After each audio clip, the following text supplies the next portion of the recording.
누가복음 7장 11절부터 17절 말씀 우리 함께 읽습니다. 오늘 누가복음 강해 22번째 시간입니다. Don't cry, Don't cry라고 하는 제목으로 여러분들과 말씀 나눕니다. 오늘 본문은 그 후에라고 하는 접속사로 이어집니다. 우리가 지난 시간에는 백부장의 하인을 예수께서 고치신 그러한 사건을 보았습니다. 병 고치는 것이 그 사건의 핵심이 아닙니다. 예수님의 권세가 어떠하냐라고 하는 것을 말하고 있는 것입니다. 백부장은 예수님께 말씀합니다. 우리 집에 오시는 것을 감당하지 못하겠습니다. 나도 누구의 수하에서 일을 하는 사람이고 내 수하에도 많은 사람이 있습니다. 내가 오라고 하면 오고 가라고 하면 갑니다. 그게 백부장의 권세인 거죠. 그러니 주님이 지금 이 하인의 병에 대해서 명령하시면 이 병이 떠날 줄 믿습니다라고 하는 아주 귀한 믿음을 예수님께서 칭찬하시고 그 병을 물리쳐 주신 것입니다. 백부장이 로마의 그 권세를 가지고 있지만 그가 아무리 권세가 있다고 해도 병에 대해서 그가 떠나가라 명령할 권세가 없는 거죠. 그런데 예수님은 고치셨습니다. 예수님의 권세가 병마도 떠나게 할 수 있는 권세라고 하는 것을 우리는 지난 시간에 배웠습니다. 오늘 그 일 후에라고 하는 것입니다. 지금 예수님은 어디에 계십니까? 예수님의 전성기 사역을 갈릴리에서의 그 사역을 어디서 행하시냐면 가버나움이라고 하는 곳에서 하십니다. 갈릴리 바닷가 옆에 있는 아주 교통의 요충지입니다. 가버나움에서 예수님이 사역을 하셨는데 오늘은 예수님께서 나인이라고 하는 성으로 가셔야 되겠다 하는 것입니다. 나인 성은 성경에서 단 한 번 누가복음에만 나옵니다. 가버나움에서 이 나인 성까지는 약 40km, 지금 우리 미국 마일수로 하면 한 25마일 정도 그렇게 떨어져 있습니다. 오늘 우리가 먼저 살펴보게 되는 예수님의 모습을 한번 보겠습니다.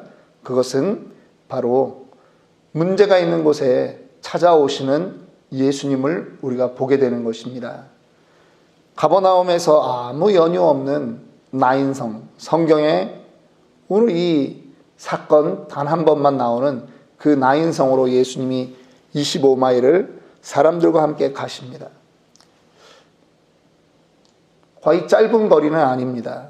오늘처럼 차가 있다면 문제가 될 건 없겠지만 그 당시 2000년 전에 걸어서 약 25마일 그 정도를 움직인다라고 하는 것은 쉬운 것은 아닙니다.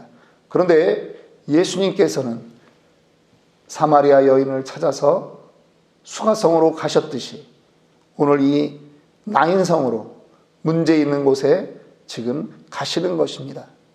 예수님은 나인성만 가신 것이 아닙니다. 예수님은 25마일만 가신 것이 아닙니다. 예수님은 자기 백성을 찾아오시는 분입니다. 인자가 온 것은 자기 백성을 찾기 위해서 오셨다라고 성경은 말씀하고 있습니다. 예수님은 하늘에서 이 땅으로 오신 분이십니다. 잃어버린 그의 백성, 우리를 찾기 위해서 예수님은 이 땅에 오셨습니다. 그래서 특별히 누가복음에는 잃었다가 찾는 그러한 내용의 말씀들이 참 많이 나옵니다. 예수님은 문제 있는 곳에 오십니다. 여러분들에게 문제가 있습니까? 여러분들의 삶에 예수님을 초청하십시오. 예수님을 부르십시오. 예수님이 여러분과 함께 하실 줄 믿습니다. 주님의 움직임에는 반드시 이유가 있습니다. 주님은 문제 있는 곳에 주님은 외면하지 않고 찾아가십니다. 오늘 예수님이 그 나인성 성문 앞에 도착했을 때 그곳에는 슬픔의 행렬들이 지나가고 있었습니다. 12절 보니까 성문에 가까이 이르실 때 사람들이 한 죽은 자를 메고 나오니 이는 한 어머니의 독자요 그의 어머니는 과부라. 그 성에 많은 사람도 그와 함께 나오거늘. 예수님이 지금 그 성에 도착했을 그 시간에 사람들이 죽은 자의 관을 메고 나오는 것입니다. 그런데 그 상세한 묘사를 보십시오. 한 어머니의 독자가 죽었다라고 하는 것입니다. 그런데 그 어머니는 남편이 없습니다. 과부입니다. 성에 많은 사람들이 그 어머니를 위로하느라고 너무 불쌍해서 함께 나옵니다. 과부라고 하는 것은 오늘날보다 그 2000년 전에 중동에서의 과부는 정말 아무런 희망이 없는 사람입니다. 이 과부에게 그동안 유일한 희망이 있었다면 젊은 아들을 데리고 사는 것입니다. 이 아들이 그래도 나를 이 다음에라도 봉양할 것이고 이 아들 때문에 이 어머니는 모든 경제적인 부분에 대해서 안심하고 살았습니다. 그런데 어느 날 이유를 모르겠지만 아들이 죽은 것입니다. 어머니도 울지만 사람들이 보기에도 안타까운 것입니다. 문제가 있는 것입니다. 지금 이곳에 등장인물들이 좀 있습니다. 어떠한 등장인물들이 있을까요? 첫째로 죽은 사람의 그 관, 죽은 사람의 시체가 있습니다. 젊은 그 청년입니다. 과부의 아들이 죽어 있습니다. 두 번째, 슬피 울고 있는 어머니가 있습니다. 세 번째, 그 관을 메고 가는 사람들과 함께 주변에 울어주는 많은 이웃들이 있습니다. 그리고 한 가지가 더 있습니다. 그들을 둘러싸고 있는 또 다른 세력이 있는 것입니다. 죽음이라고 하는 세력. 사람들을 눈물로 그렇게 지낼 수밖에 없도록 만드는 죽음이라고 하는 세력이 지금 이 행렬 가운데 있다라고 하는 것입니다. 그 행렬과 지금 그 죽음의 행렬과 생명의 세력인 예수님이 성문 앞에서 마주치는 것입니다. 생명의 세력 예수님과 죽음의 세력 사탄이 지금 마주치는 것이 바로 이 나인성 성문 앞인 것입니다. 죽음이 오면 사람들은 이제 우리는 아무것도 할 수 없다라고 말합니다. 죽음이 오면 사람들은 다 포기하게 되어 있습니다. 죽음을 붙들고 있는 세력, 사망의 세력이 있습니다. 사탄의 세력인 것이죠. 주님은 그런데 그들의 행렬을 멈춰 세우십니다. 그저 받아들일 수밖에 없는 그 사람들의 그 죽음의 행렬, 슬픔의 행렬, 그것을 주님이 개입하십니다. 그냥 슬퍼하고 안 됐다라고 하는 것이 아니라 주님이 그 행렬을 멈추십니다. 그리고 주님이 그곳에 다가가십니다. 13절 말씀입니다. 주께서 과부를 보시고 불쌍히 여기사 울지 말라 말씀하십니다. Don't cry. 주께서 불쌍히 여기셨습니다. 특별히 모든 행인들을 보셨을 뿐 아니라 거기에서 울고 있는 그 과부를 보시고 불쌍히 여기셨습니다. 영어 성경에서 이 불쌍히 여기다라고 하는 말은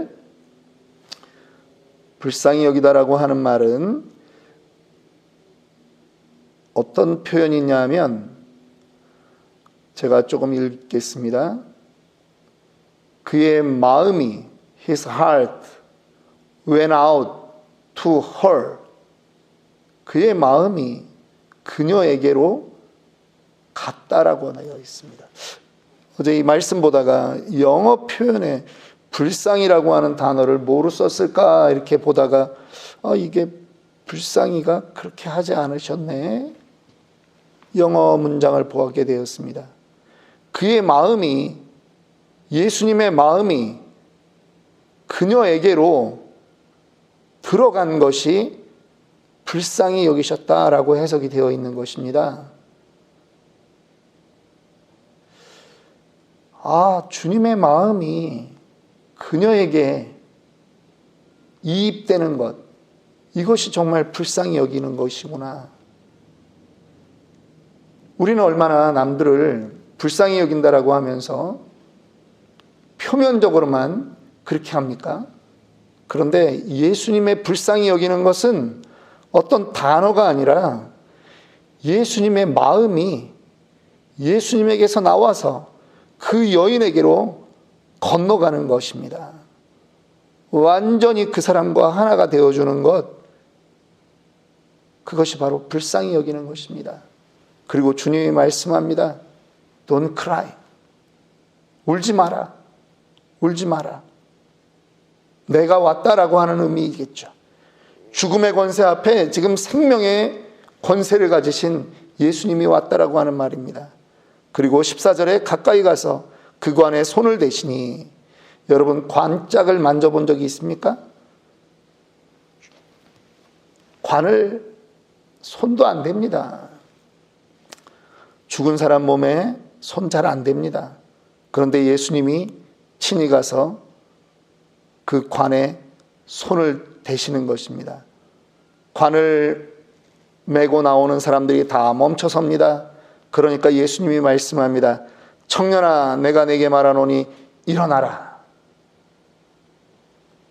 관을 손을 대는 것, 시체를 쌌던 것이나 시체에 관련된 것에 손을 대는 것은 이스라엘 사람들의 생각에 부정하다라고 하는 것입니다. 그런데 지금 예수님은 나병 환자를 손을 대서 고치셨던 것처럼 지금 이 관에 손을 대시는 것입니다. 거룩하신 예수님의 손이 닿아지면 부정한 것이 사라지는 것입니다. 우리 사람은 부정한 것에 우리가 닿으면 우리가 부정하게 오염되겠지만 예수님은 그렇지 않다라고 하는 것입니다. 지금 예수님은 죽음의 행렬을 멈추시고 그들에게 새 생명을 허락하시는 것입니다. 모든 청년이 예수님의 그 명령에 죽었다가 살아나는 것입니다. 여러분, 이것이 오늘 우리에게 주는 또 다른 메시지가 있습니다. 성경에서 교회를 상징할 때 종종 여인으로 그렇게 상징합니다. 예수님은 신랑으로 상징합니다. 교회의 머리로 상징합니다. 오늘 죽은 이 청년이 살아납니다. 예수님을 만나서 살아납니다. 오늘 한국의 조국 교회를 살펴보면 70%의 교회가 주일학교가 없다고 말합니다. 청년들이 교회를 다 떠났다라고 말합니다. 여러분, 오늘 예수님의 이 과부를 향한 마음과 예수님의 청년아 일어나라라고 하는 그 말씀이 오늘 교회를 향한 말씀은 아닙니까?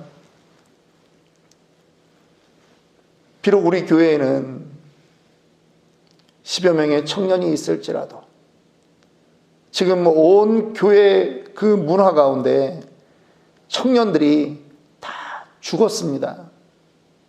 청년들이 죽었습니다. 그러한 문제 앞에 주님의 명령이 임하기를 원합니다. 청년아, 내가 네게 말하노니 일어나라. 일어나라.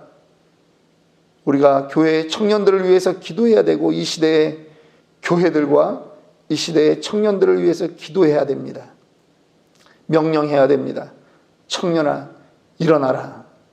일어나라. 그들의 마음이 하나님 뜻대로 살 수 있도록 그 마음에 정말 솟구치는 그 열망이 일어나도록. 죽은 자에게는 열망이 없습니다. 죽은 자에게는 아무런 의지가 없습니다. 지금 우리의 자녀들, 우리의 청년들이 그러한 상황에 있지 않는가? 우리가 다시 한번 돌아보기를 원하고요. 청년을 향해서 일어나라, 일어나라. 살아날 것을 예수의 이름으로 명령하기 원합니다. 청년이여 일어나라. 교회여 살아나라. 교회여 살아나라. 죽었던 우리의 심령이 살아나기를 원합니다. 오늘 나사렛 예수의 이름으로 선포합니다. 냉랭한 우리의 심령, 우리 청년들의 마음, 우리 교회에 얼어붙어 있는 모든 것들 내가 나사렛 예수의 이름으로 명하노니 살아날지어다, 일어날지어다, 회복될지어다. 오늘 하나님께 기도합시다. 하나님, 우리 교회를 살려주옵소서. 하나님, 우리 청년들을 살려주옵소서. 하나님, 우리의 완악한 마음을 기경하여 주시고 회복시켜 주시고 살려주옵소서. 오늘 우리 특별히 화요일입니다. 한국 교회와 미국 교회를 위해서 기도합시다. 우리의 다음 세대를 위해서 기도합시다. 주여 살려주옵소서. 우리 간절한 마음으로 주여 칠창하고 기도하겠습니다. 주여